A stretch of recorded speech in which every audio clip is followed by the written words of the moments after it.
Hey everyone, hopefully you're doing good today. This is Daxon with Weaver Family Farms, and you can check out our website, weaverfamilyfarms.com. Today I'm just kind of going over and making a few videos about things with taking your puppy home, frequently asked questions about puppies and dogs and things like that. Hopefully I'm able to help at least one person out there out, if not more. Hopefully the more people I can help out, the better. Today we're going to be going over puppy food recommendations for your new puppy or puppies that you had from one of your dogs, as well as the puppy growing into an adult dog. Now, there's quite a few things you need to check over, and I'll kind of read over this article and kind of explain it in the best way possible to help you. As I say here on this page, ingredients, ingredients, ingredients. You always want to check out the ingredients.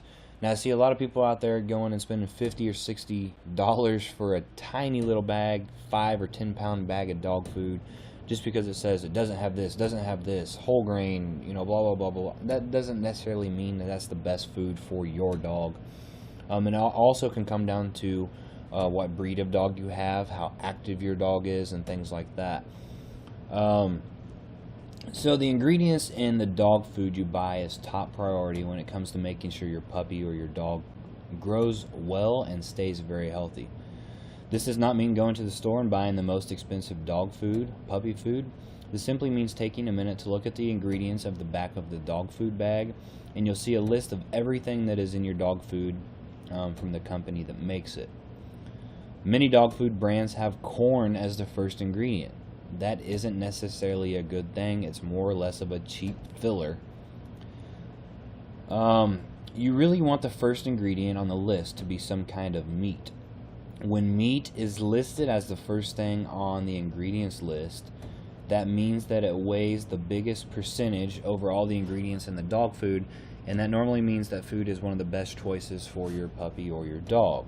Also, buying larger bags of dog food at a time, such as a 20 or 50 pound bag, will usually get you the most food for your money instead of buying tiny 5-pound bags, as I was just talking about. I've seen it before to where you can spend, say, $9 on a 10-pound bag, or you can spend $25 and get 50 pounds. I know it might be an inconvenience to buy a bigger bag.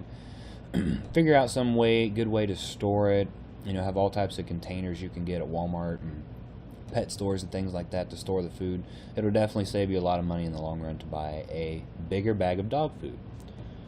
And I always tell everyone, you don't have to feed your puppy the same kind of dog food we feed your puppy here as we raise your puppy before they're ready to go home with you. Just make sure you stick with a good brand of dog food and keep on using that. Also, changing brands of dog food often are usually not too good for your puppy or your dog, and can lead to belly problems, which can cause diarrhea and vomiting.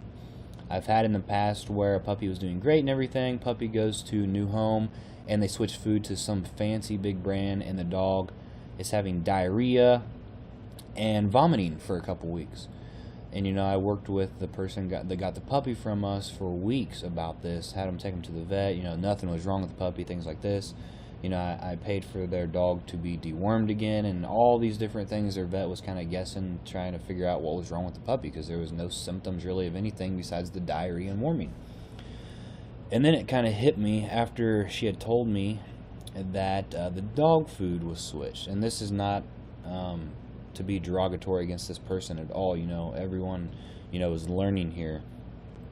But the dog food that this person chose was not really the best fit for the puppy, and this dog food was so rich, it was giving the puppy diarrhea and causing the puppy to vomit a little bit. Other than that, he was completely fine, and he was a perfectly healthy puppy, passed the health certificate with flying colors here, we get from our vet and everything like that. But this is something you got to watch out for.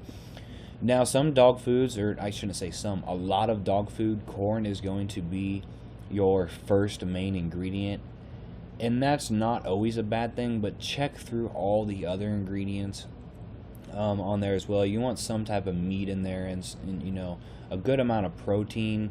You can do your research about for your breed of how much protein your dog food should have in it for your specific breed and things like that, but always look at the ingredients of the dog food. Some you'll see corn and then red dye, blue dye, green dye, sugar, some vegetable, and just a bunch of other crap. And you know, that's not good. You want to see some meats and some protein. Some vegetables don't hurt at all, and things like that. But that's really our recommendation so far as what puppy food or adult dog food we recommend for your puppy. There's not any specific brand where like, oh, this is the best, go get it. You know, it's not like that. But anyway, that's it for this video, guys. Please comment if you have a question or suggestion. I will do my absolute best to answer your question. Like this video if I helped you at all, and subscribe to keep updated on our new videos we put out. Thanks for watching, and it is almost Christmas here in about a week, so y'all have a Merry Christmas and a Happy New Year. I'll see you later. Bye-bye.